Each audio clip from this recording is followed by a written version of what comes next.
Hey guys, thank you for joining in on this session. And if you are watching the replay, thank you for stopping by to watch this replay. You are in for a session that will blow your mind. Like, it will literally blow your mind. And in case you don't know what this is all about, it's about me and an amazing friend I have. I know some of you came to join this session, some mischief makers. I'll call them. Sorry to use that word, but some mischief makers came to join this session because they want to hear story. They want to confirm their suspicion. Nigerians, human being. Now, Mr. D, you go hear story, your ear go full. Just stay with me. Yeah, and if you are new to this channel, please try subscribe to our channel, please, and click on the notification bell. And that said, let's get to the meat of the issue. You know what this is all about. It's about Philip Emmanuel, which is myself, and an amazing friend I have. Her name is IKORO Emmanuella. Emmanuella. It kind of rhyme, right? Okay, that's what he came to confirm. No wahala. They go confirm today. So thank you for stopping by, though. It's gonna be an amazing session. So I just want to be able to draw lessons from our friendship thus far and use those lessons to strengthen you and provide insight for you going forward in your relationships with people, and as you navigate through building solid, destiny-sensitive friendships and relationships. So, sometimes you have these amazing friend, you have these wonderful person, and I think I'm still showing. I have to set my slide now. Please forgive me from the beginning. Okay. Okay, so you have this amazing person.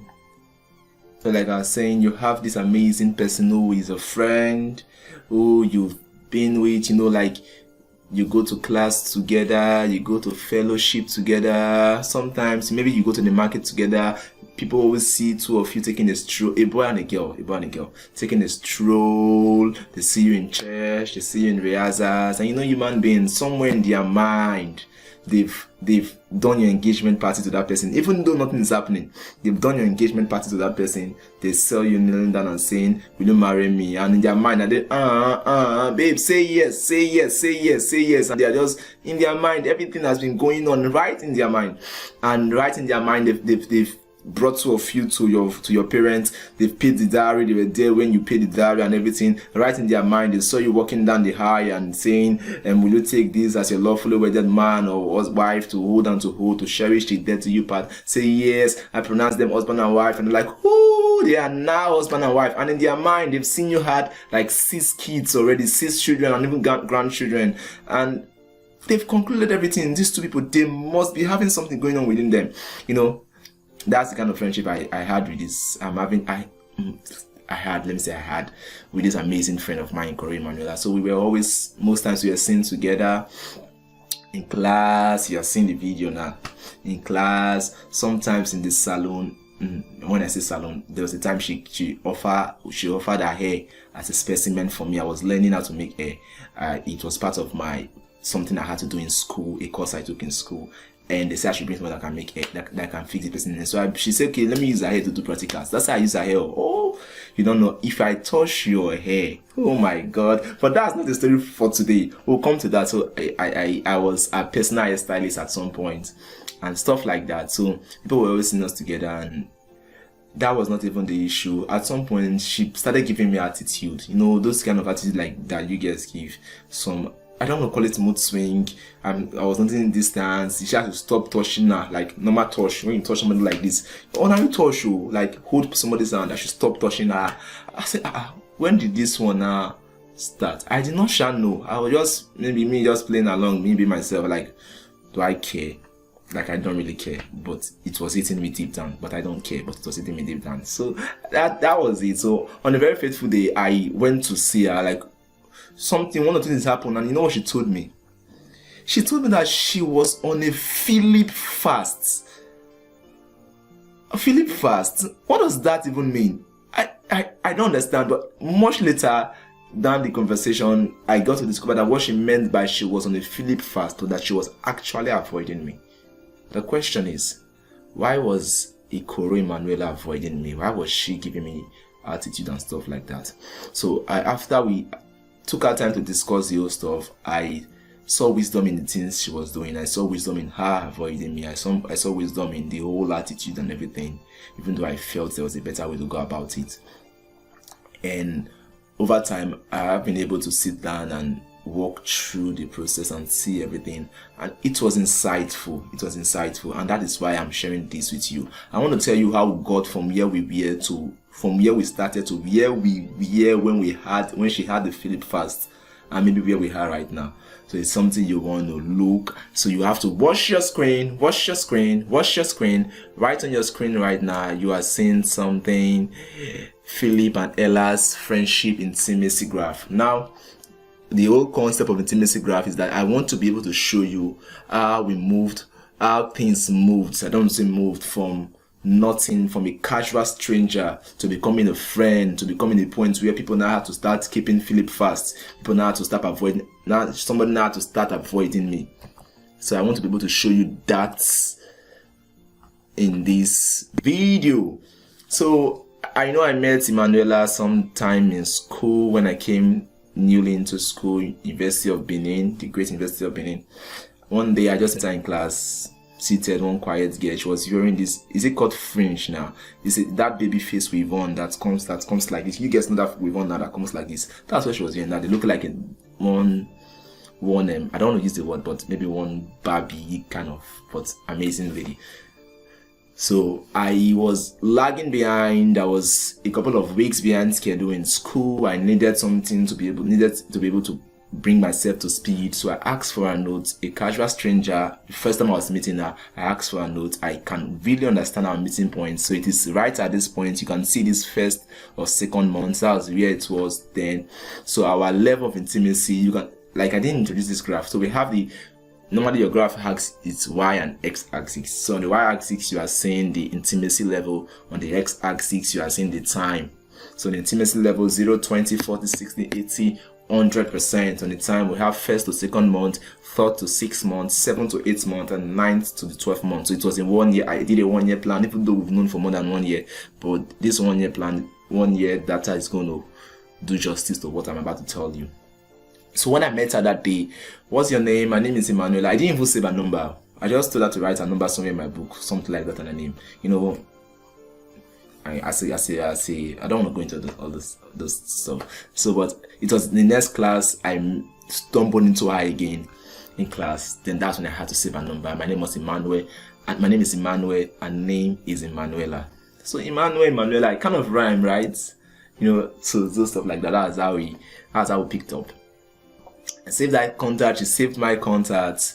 She was helping me get settled in school. I was new to the system. I came as a direct entry student into the system, so I was new to the system. She was helping me get settled with notes and that's how we basically got closed. So the first month there was no intimacy, mind you. When you talk about intimacy basically thrives on 3 things. In my opinion, intimacy thrives on 3 things. Intimacy thrives on time that 2 people spend together. For example, you cannot be close to a casual stranger you met at the bus station today. You are meeting the person for the first time. There is no closeness between you, and even though you spoke at the bus station, you're still not close. It was just one of those random conversations you will have with a stranger. All right, so we had that conversation, we had that time, that first initial stuff. So intimacy, like I was saying, thrives on 3 things: thrives on time, thrives on the depth of information people share between themselves. Again, if you meet a casual stranger today and say, my name is Philip Emmanuel. Hi, my name is Isabella. Good to meet you, Isabella. I love your smile. You're looking so beautiful. Hi, Emmanuel, you look so cute. Look at your beard. I like beard gang. And stuff like that. That was just information on the surface. Nothing much, nothing less. All right. But with time, if I allow Isabella space into more time into my space, chances are that we'll get to spend time together. That's what happened between me and IKORO Emmanuella. So we got to spend more time together. We got to discuss, chat on WhatsApp. Invited me for a church service, fellowship here and there. You know, when you say fine boy, you want to bring it to your church. You know, that's what I didn't say anything though. So like I was saying, so really intimacy thrives on time people spend together, depth of information, and the show of affection, physical affection, the touch. Those are the 3 things that grease the wheel of intimacy. So for us, for the first month, we're not spending too much time together. We were just seeing class. First 2 months, it was just there. So the intimacy level was basically at 0. Between the first month, if you want to plot the graph, you want to say it was at 0. But when you got to the second month, it was rising. Maybe you got to 20%. So we're now getting to spend more time together. We're talking more upfront right now. We're discussing, not at least better than we were when we met at the first month. So with time, when we got to the third, between the 3rd to 6 months when we met, things were still a bit slow, but then it was progressing, all right? And we're getting to spend more time. Then she has come to know me beyond the regular Philip Emmanuel in class. She has come to know me that I like to talk. She has come to know me that I do a couple of things. She has come to know that I love to write. I've come to know that she loves to sew. She loves to cook. I've come to know her to be the second of 5 or 4 siblings of her parents, if I'm not mistaken now. Second of 5 siblings of her parents. I've come to know that she has another sister. Her name is Davina. I've come to know the name of her younger ones. You see, we're getting close because the depth of information we're sharing, or the level of information we're sharing, will be becoming deeper, and then we're spending more time together. And we'll show you this in the next slide, don't worry. We're spending more time together. So it has an explanation. Do you see how you get close to people? Do you see how you get intimate with people? It is not magic. Sometimes you don't know. The fact that you don't know doesn't mean that the law is not at work. It's called the law of intimacy, and that is what is at work. So between the 3rd to 6 months, we got close. I'm going somewhere. Please stay with me. And remember, if you are new to this channel, please subscribe. Subscribe. So it was just there. Then the 7th to 8th months, we're still getting close. And I was this kind of person, if I've not touched you, I don't think I'm talking to you. I don't know it, but I'm trying to unlearn it. Sometimes I feel like you don't feel me, what I'm saying, if I've not held your hand, if I've not tapped you. So that's one of the way I've learned to communicate, even though I know it has downside, it has negative aspects. So I'm trying to unlearn and trying to strike a balance. So I was getting to touch her more often, to hold her hand, reflex action. We're getting close. So the barriers, those boundaries, those stuff you set for yourself, they're already been getting crumbled gradually. So that was it for us. Then on the 7th to 8th month, the intimacy level had increased. Man, we're now like 60%, and we were already approaching danger zone. I wasn't aware. Oh, me and my, I'm very innocent. I don't think people. Let's just be ourselves and just enjoy our life now. We shouldn't be all those law you bring, but the laws are important. So take note. So then at this level, we were already approaching danger zone. Danger zone. What is danger zone? I will teach you about danger zone in the next couple of minutes. But we're approaching danger zone. I want to call danger zone your intimacy breaking point. I want to call danger zone your. I have to be able to demonstrate this thing with you on something. I want to call danger zone. Excuse me on that. I have to pick up something. I want to call danger zone the level you should not get to with anybody except a legitimate spouse. When I mean by legitimate spouse, I'm talking about your husband and your wife. I want to call that the danger zone. And somehow we are already getting to danger zone. So between the first 1 year, the 9 to 12 months, we were approaching danger zone. In fact, we got into danger zone already. You can see, approaching 100, intimacy level. Woo! This is the point when you want to, sometimes you just want to see the person and hug the person. This is the point where some people now start asking me questions like, Philip Emmanuel, is kissing a sin? Is hugging a sin? You did not ask those questions at this first month.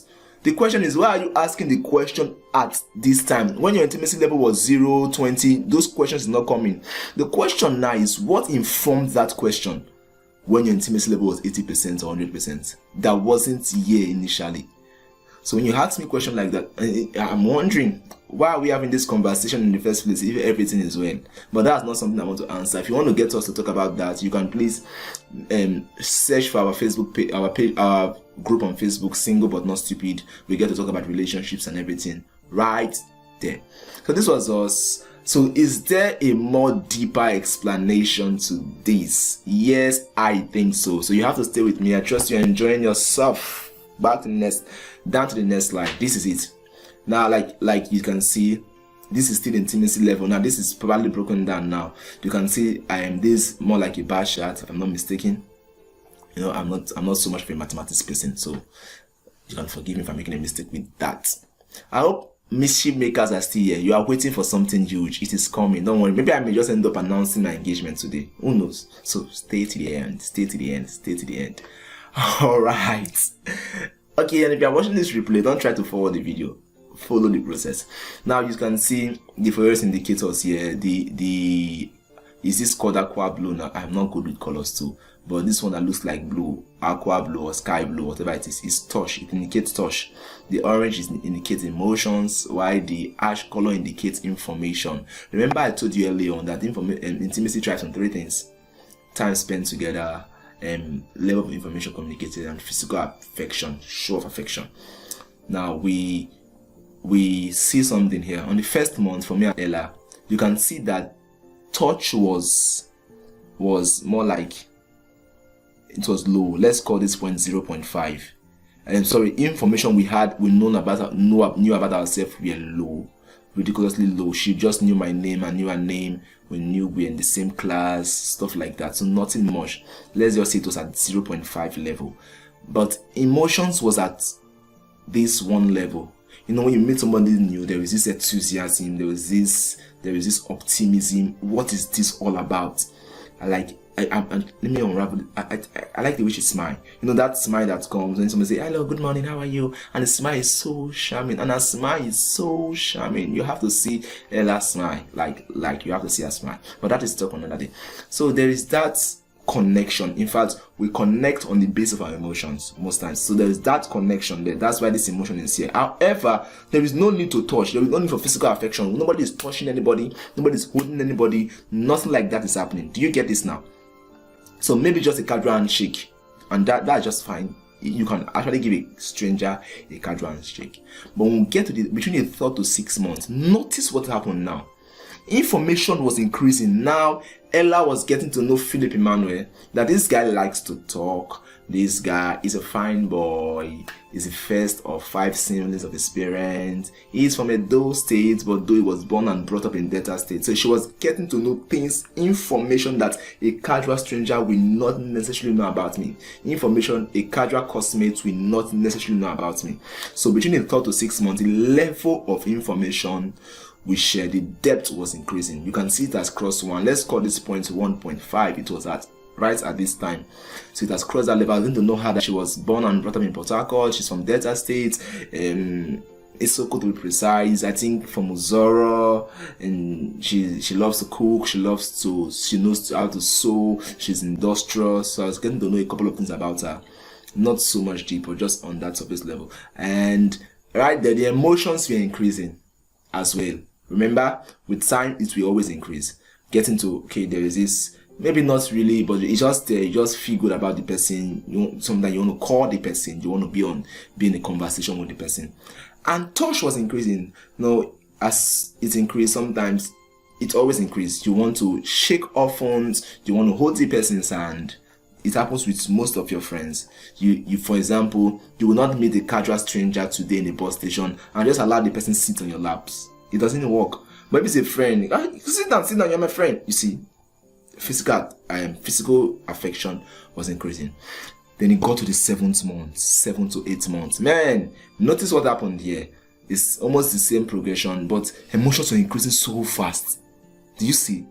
It was not increasing like other things were increasing, but emotions were increasing so fast. So you see that level or depth of information between me and Ella were increasing too. We got to know ourselves again beyond the regular things we know. Now know that she get to know a clique of friends, get to know a church, get to know that she can sing. Oh my God, that girl can sing. That girl can sing.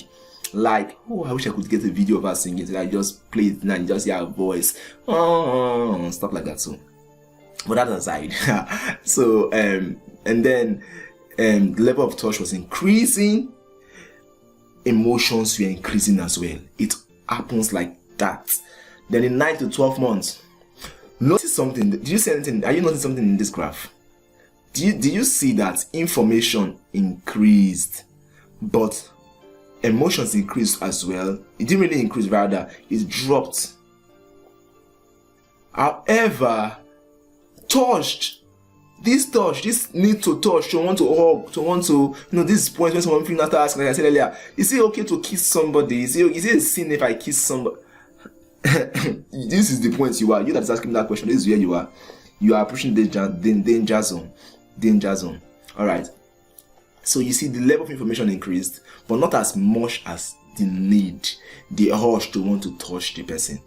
Now you've gotten to know the person deeply. You've gotten to know her heart, her pain, his heart, his struggles. So you feel connected to them.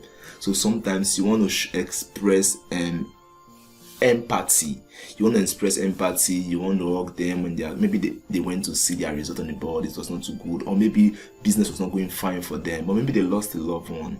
This is the point when you seem to be the only person that understands them. You want to hug them, they want to rest on your chest. This is that point when going on a long, lonely walk together in the evening, across when the grass are green, birds are singing, creativity needs no coincidence, everything just perfect, and the melodies and everything, and you are holding your hands for long. And that's the point when you don't do much talking again with your mouth, but your eyes are doing the talking, your smiles are doing the talking. Remember, you are just friends.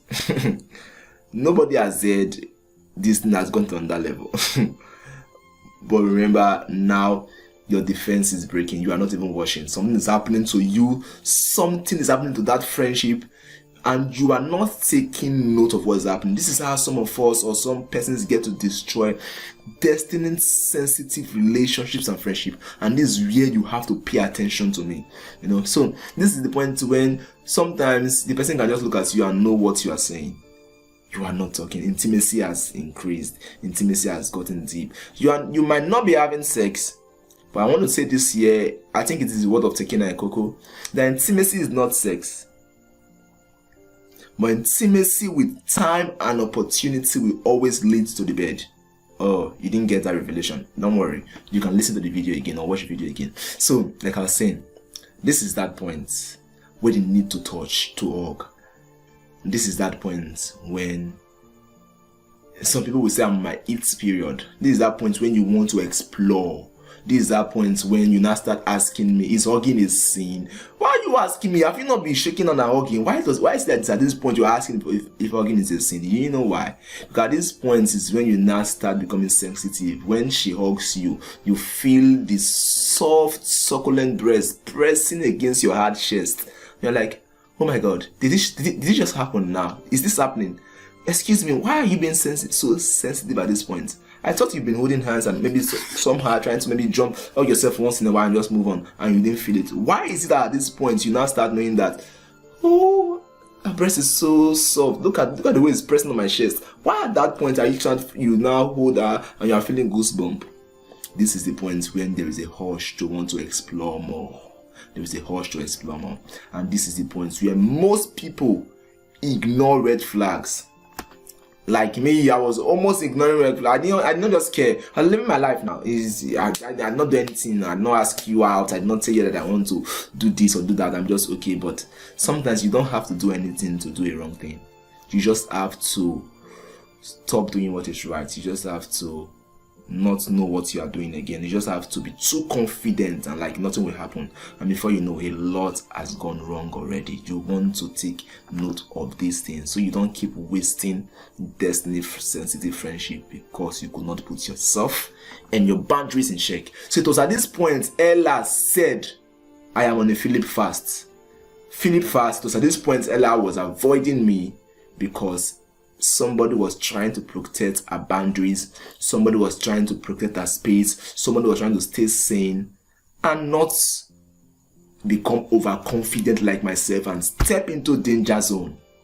And when you get to danger zone, only God knows what you find there. Alright, so what is your danger zone? You want to call that your intimacy breaking point.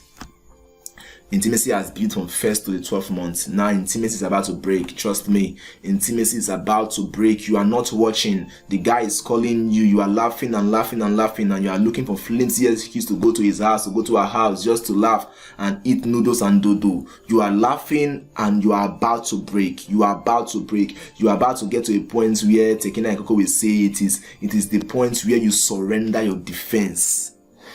And so that sexual passion conquers purity. The point where you surrender your defense so that your sexual passion conquers your value system and your purity. This is that point.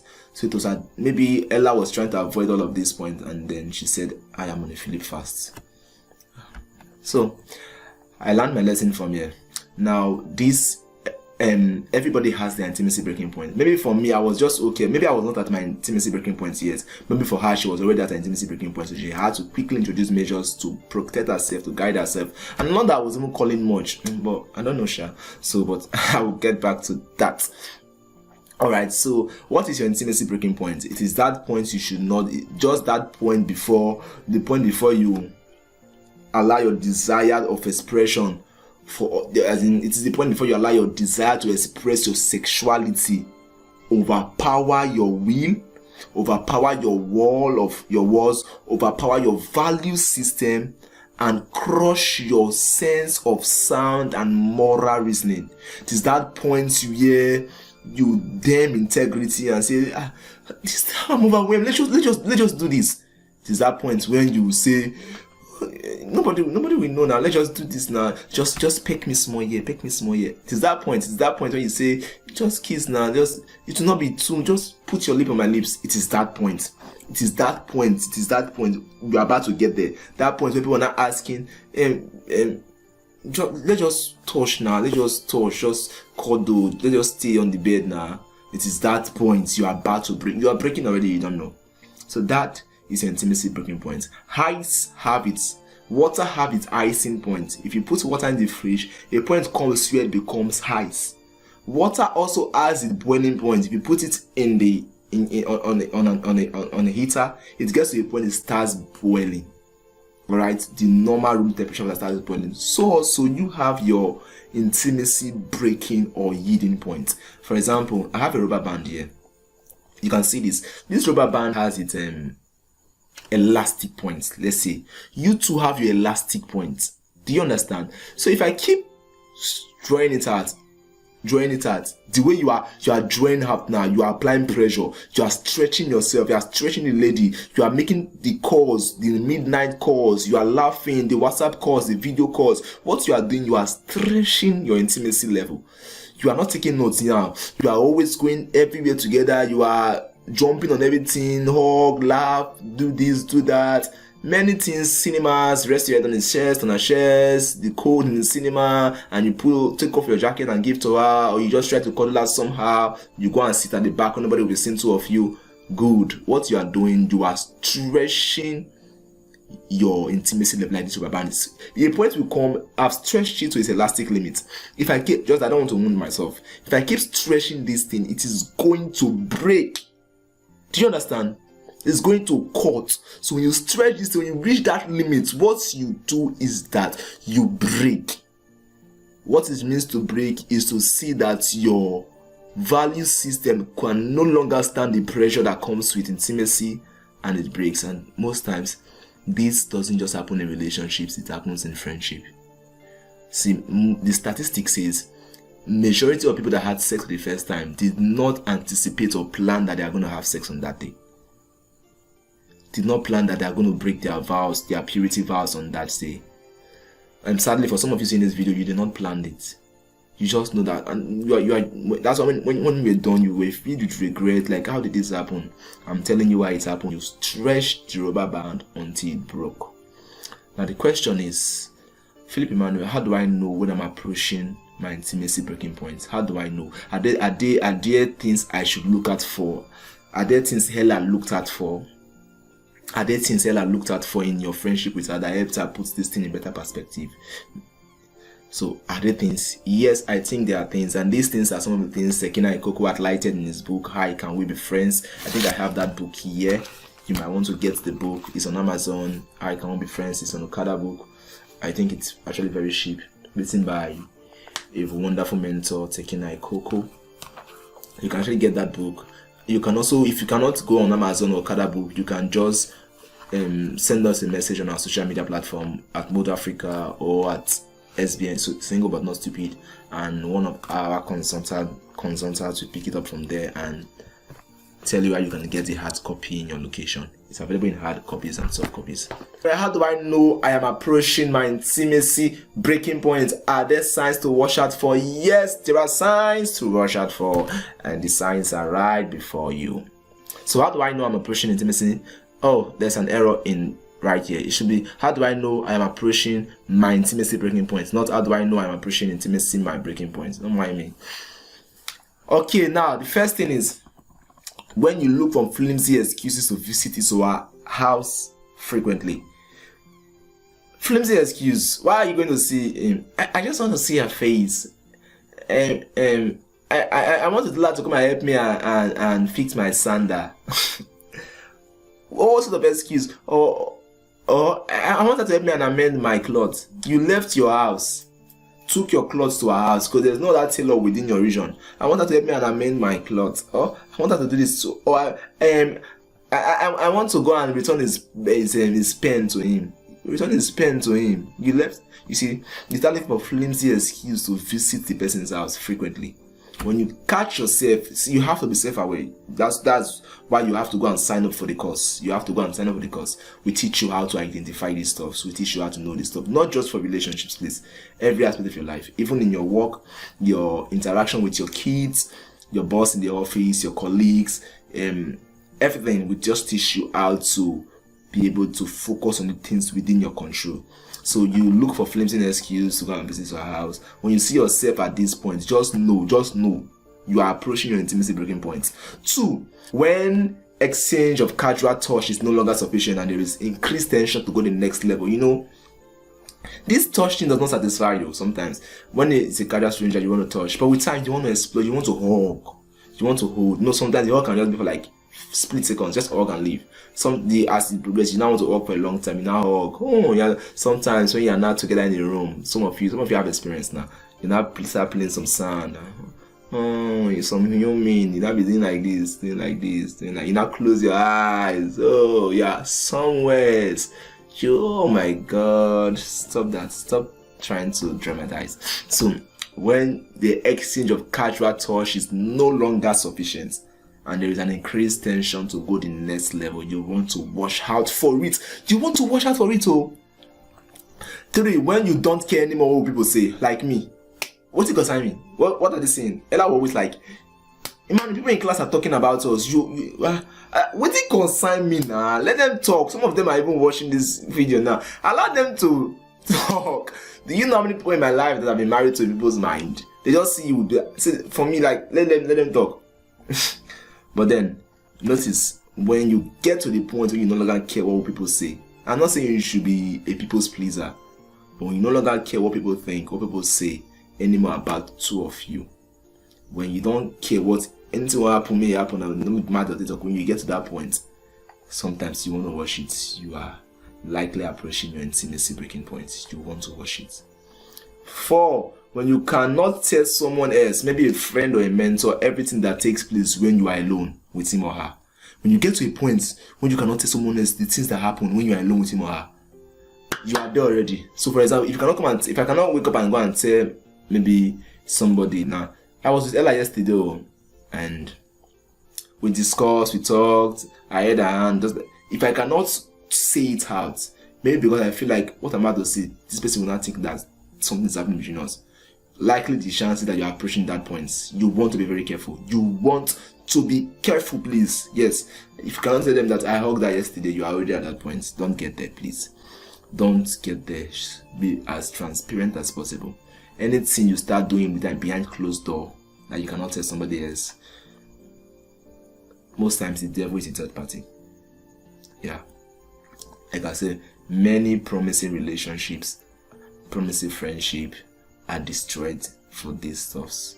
Lack of intelligent foresight, abuse of intimacy. This is why people destroy destiny sensitive relationship. And I have to tell you now that God did not put everybody in your life for you to date. Do you understand? God did not bring every friend in your life for you to date.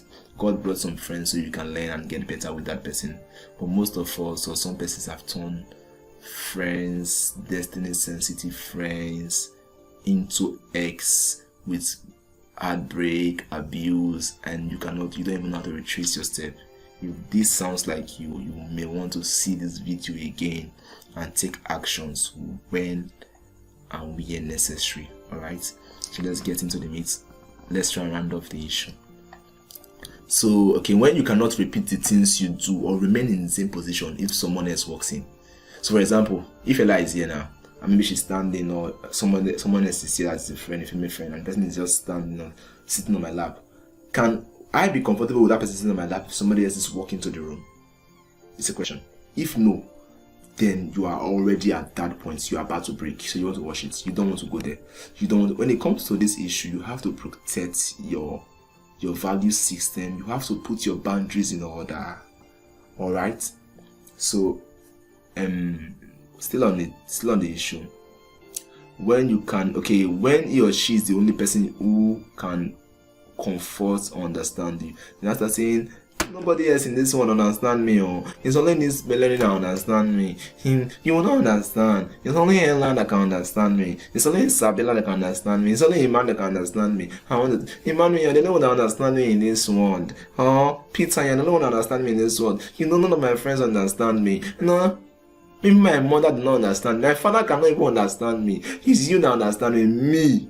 Him that you met just 1 year ago understands you better than your parents and your siblings. Auntie, Ailo, Ail.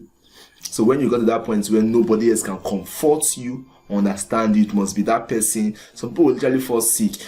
What is the medicine of your sickness? What is the solution? I want to see Peter. If Peter come now, I'll be fine. If Ella come now, someone will literally fall sick. So I'm not feeling fine. Oh, can you come? Just come and meet me out. If I see you now, I'll be fine. It's not like you are into any legitimate relationship. Just assumptions. I have to say this again. And for those of us having friendships like this, one thing I want to advise you as a lady: assume nothing until the guy says something. Assume nothing until the guy says something. And for the guys, say something. Stop assuming she knows something.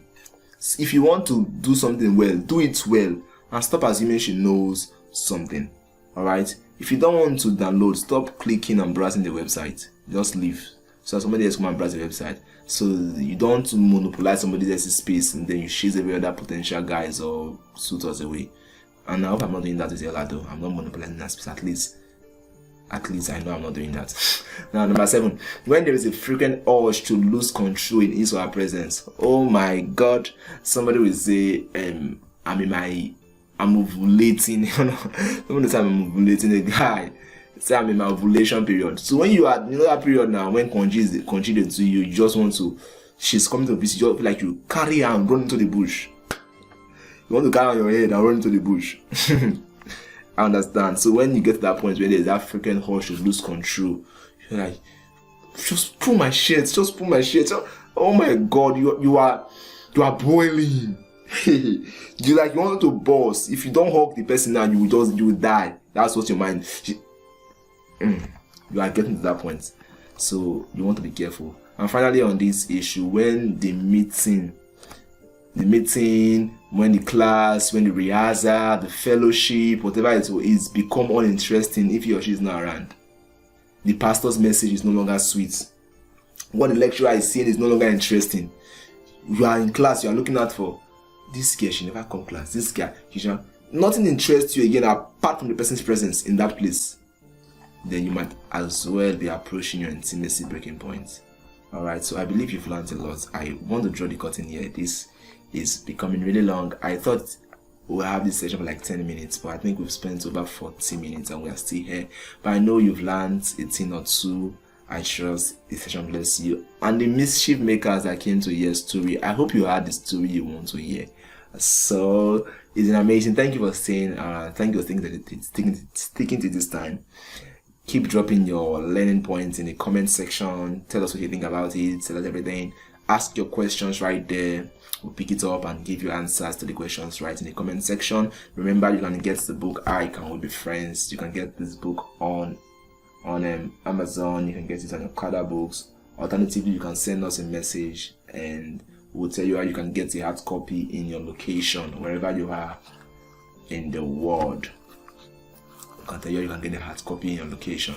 Alright, so that is pretty much it for today. Remember, please share this video with someone that needs to see this. If your friend, your spouse, whoever needs to see this video, share it with them. Alright, share it on your WhatsApp status, the link, copy the link and share it on your Facebook, your social media platform, share it on your WhatsApp groups, your Telegram platform. Tell your friends about this, and please you remember to like the video, subscribe, don't just come and watch and go, please, and turn on the notification bell. Keep sharing these videos. Once again, Philip Emmanuel is my name. It's a pleasure having this session with you all. Check on, we have other amazing videos on the channel. Keep your eyes here for beautiful content coming your way every single week. And until I come your way next time with more amazing content like this, do get unleashed. Talk to you soon.